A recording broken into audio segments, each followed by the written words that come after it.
Okay, I'm going to experiment with the reading and writing fill in the blanks. I will do 500 practice questions, 3 months prediction files, and 5 mock tests. Let's see what happens in the exam.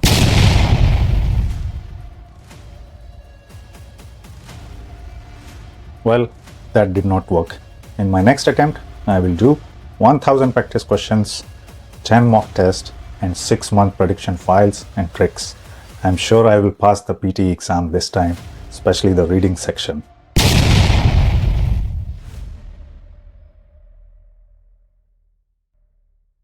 But Anna, only doing practice questions, mock tests, and just learning tricks will not do wonders for you. On top of it, you just practice the prediction files, hoping that a miracle will happen in the exam and then you will pass the PTE reading section. Does that work? Not at all. The main thing is you need to focus on your PTE reading and writing fill in the blanks questions. And this is exactly what we are going to focus in this video. A proper way, a 6-step formula for success in reading and writing fill in the blanks questions that can help you realize your dream of getting a 79+ score in the reading section. So what are you waiting for? Hit the subscribe button and then watch this video till the end. Hey everyone, I am Anurag from Edutrainex PTE. Hope everyone is doing great. Reading and writing fill in the blanks is a heavyweight module because it contributes around 30 marks to your reading section as well as 30 marks to your writing section. Very important task. So you should prepare well for this task. Join me in this video to learn a 6-step formula to master the techniques for these questions. The 6-step formula for reading and writing fill in the blanks questions is not a chemical formula or a scientific formula that you need to experiment and find out. I am going to show you some simple steps, 6 in total, that you need to develop in order to achieve success in this task. The first and the most important one is developing some daily habits. These are the daily habits that you need to inculcate in yourself and practice it every day. Why? Because it lays the foundation of a proper reading skill development path. And that is what you require to achieve success in the reading, writing, fill in the blanks questions. Simple things to do. Read every day for 45 minutes to 1 hour. If you don't know where to read from, you can go to sciencedaily.com. This used to be a favorite for the PTE Academic to extract the text for the questions. So go there and read for around 1 hour. Just read, but try to comprehend, meaning that if you don't know the meaning of the words, then you Google them, you find them, and you learn them. That way, you are also improving your vocabulary skills. So killing 2 birds with 1 arrow. Now, another skill that you need to develop is skim reading or fast reading. So what you do is, first you begin with the reading exercise every day, and then you start reading a little bit faster or in between the lines, what we say. Skim reading is like reading between the lines, reading the meaningful words, and then trying to understand the passage quickly. Also, you need to familiarize yourself with the vocabulary words and the official collocation PT word list, which the PT provides for free, or if you have registered with Edutrainex website, then you will find it on the website for free download. Do these things on a daily basis, and on top of it, also refresh the grammar techniques. Grammar shortcut techniques I have shared in a lot of videos about them, so please go through them and that will lay the foundation. And these habits totally will help you to master the reading and writing fill in the blanks. So once you have developed these habits, let's say for around a week, then you should focus on the step 2, which is collocation. You're already getting familiar with the official collocation word list, then you should improve it a lot better. Collocation is nothing but 2 words that are used together. Some examples are there on the screen. Collective action, applying a force, paying attention, root cause, combined effort, make effort, things like that. The official collocation list is full of them. And you know what? They are not very difficult words. I'm sure half of the words you will already be aware of. So just make sure you go through it and make yourself thorough. Let's look at an example how knowing the collocations can help you solve the questions. You don't even need to read the whole text. You can quickly solve the question using collocation. But you should also note that not all of the questions will have the collocation. So if you get Some of the blanks you can solve using collocation. Just solve it quickly. See, I'm not going to read the passage, but I'm just going to find out which collocating word can be used. So we have knowledge here. Analogous knowledge, analytics knowledge, theoretical knowledge, science knowledge. Theoretical knowledge is a very common collocation. Analytical skills, not knowledge. Scientific knowledge could be a collocation. So in this case, theoretical is the best answer. Then problem skills, fundamental skills, analytical skills, mathematical skills. Oops, I think I just told you the answer in the previous blank. It is analytical skills, a very common collocation that is used in the English language. Next one is a combination of collocation as well as some context. Let's see. Program structure is extremely dash, timely, flexible, customized, structural, enabling you to personalize your MSc through a wide range of electives. So now what does it say? Timely, extremely timely. Program structure being timely? I don't think so. Customize is in wrong form. It should have been customizable. Structural, a repetition of words. Program structure is structural. Doesn't make sense. Flexible is the best word here. Extremely flexible is a collocation, as well as it makes perfect sense here, because you are able to personalize through a wide range of electives. Is it a lot easier now using collocation? Isn't it? Now let's move on to the grammar techniques, which is also crucial. Grammar rules, grammar patterns, grammar shortcuts, everything I am sharing on YouTube. Make sure you watch those videos and take notes. Not only take notes, then start practicing using those techniques. Everything should be in your mind when you are doing the exam questions. So straight away you will be able to apply those patterns. I will show you one example of what I have shared in my other videos. So what comes before noun is adjective. And adjective is something that describes a noun, which is why it precedes the noun. Now if you open the official collocation word list, it is full of such words. Adjective, noun, because that's the way English language works. Noun is something, and then something that describes a noun is an adjective. See the examples here. A great city, unusual talent, creative idea. So noun is not only person, place or a thing, but it can also be an idea, which is what is explained in the example 2 and 3. So learn all these shortcut techniques, and in the exam it will be a lot easier for you. Let's do an example using the grammar pattern and the grammar techniques. Considered highly intelligent, dash energetic and superbly athletic. I see a pattern here. Intelligent is adjective, and highly, anything that ends with "ly" is adverb. Adverb describing an adjective here. That is the pattern here. Superbly athletic, same pattern. Adverb describing an adjective in this case. Dash energetic. So we need another adverb here.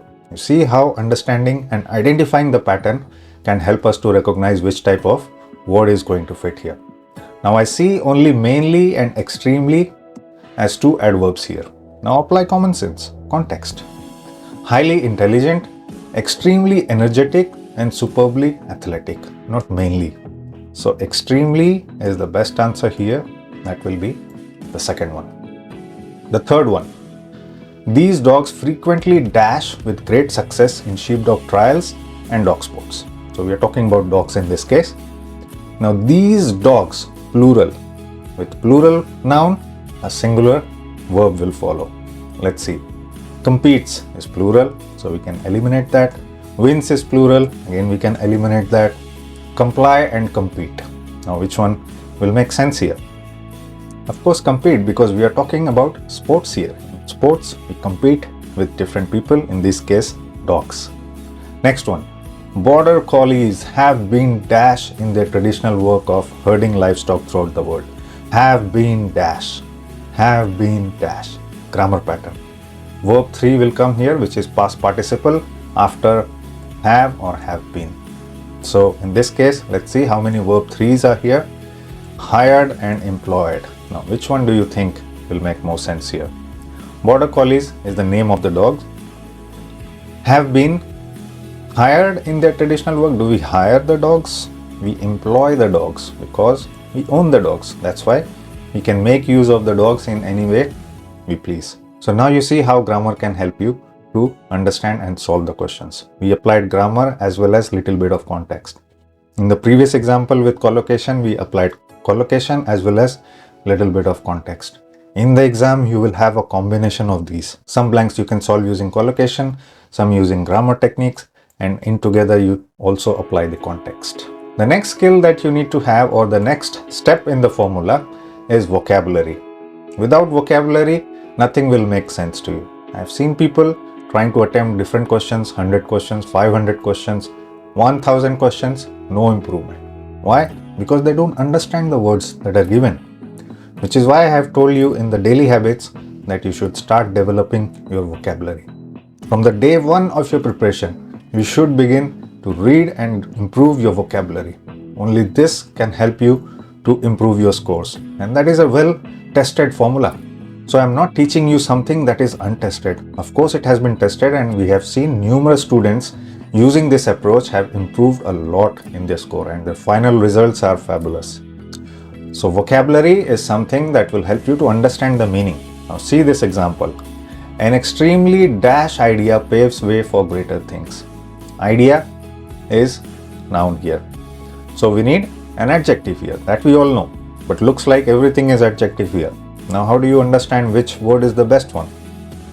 So mastermind, talented. We are talking about idea here. But mastermind and talented we often use with people. So these could not be the answer because we know these words and how they are used. That's what vocabulary is. Inspired idea or creative idea. Creative idea is a collocation as well as it is making sense here because inspired by an idea or inspire someone. We can't inspire an idea itself.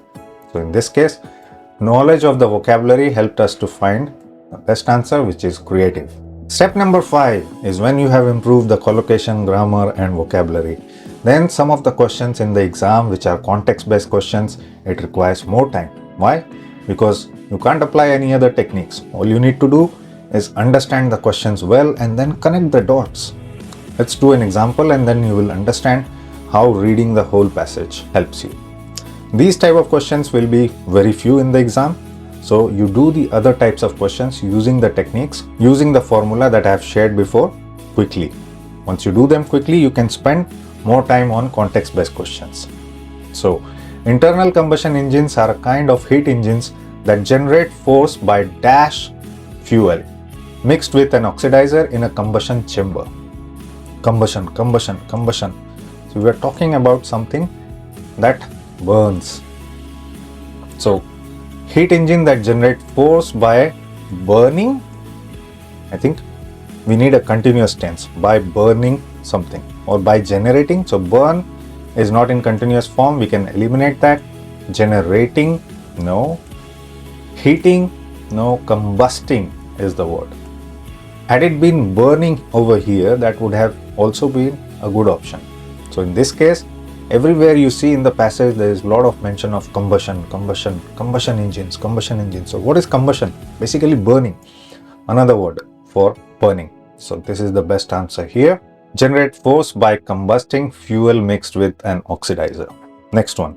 Within these internal combustion engines, the dash of hot and pressurized gases produced during the combustion exert force on a few engine components. The dash of hot and pressurized gases.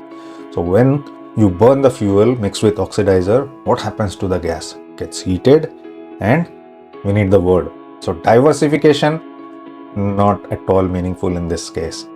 Expansion looks like a good one. Enlargement is normally used with solid things or semi-solid things. Enlarges, which we can see visually. Gases we can't see, so we can't use. Amplification, normally used with sound and waves and music. So again, not fitting the context. Expansion of gases is the best word here because it is also a collocation. Expansion of gases. If you talk about any process, scientific process, evaporation, vaporization, gases expand. Okay, solids enlarge. Keep that in mind. Next one. This force is typically applied to turbine blades and piston in a process where chemical energy is dashed to mechanical energy. Chemical energy is dashed to mechanical energy. So over here, what is the purpose of engine? You have to understand. It burns the fuel to produce motion, right? So chemical energy is converted to mechanical energy. Let's see if converted is a word. Convert, not in the proper form, is converted. This sentence is written in passive voice, so we need a past tense word here. Is mixed with is not a word. Evaporated with, not a word. Transformed is the best word that is available for us to choose.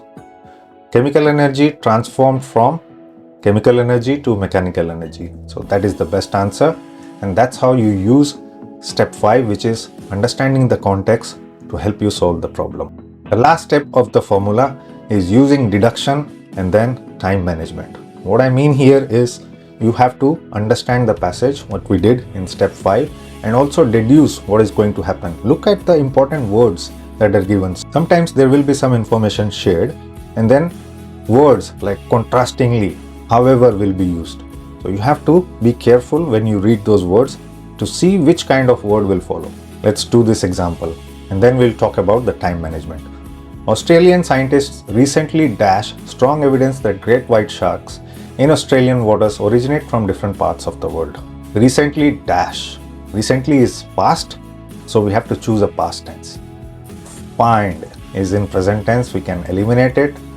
Created evidence, you don't create evidence, you don't invent evidence, so you can eliminate these two answers. Uncover evidence is also a collocation, and that is the best answer here. Next one.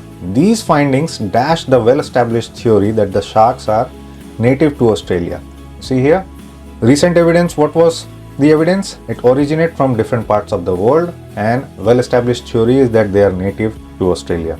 Are these the same information or contrasting information? I think these are exactly the opposite information. So we can't use prove or indicate in this place because we are talking opposite things.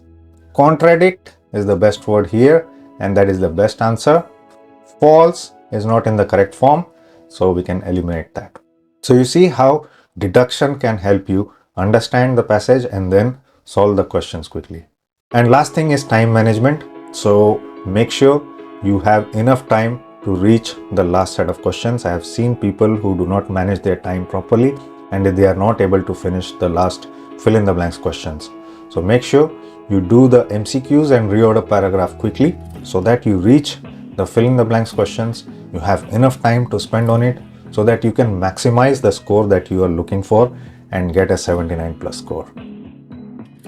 Well, you have now learned the 6-step formula for success in reading and writing fill in the blanks questions.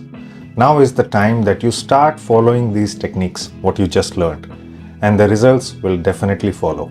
But it will take some time. So keep doing the hard work in the right track and success will definitely follow. And if you haven't seen the video on 5 ultimate hacks for PTE reading to get a 90 score, please do so, as it also shows you the techniques for other modules that contribute to your reading scores. I will soon be back with another video on PTE exam. Till then, keep watching Edutrainex and I will see you soon.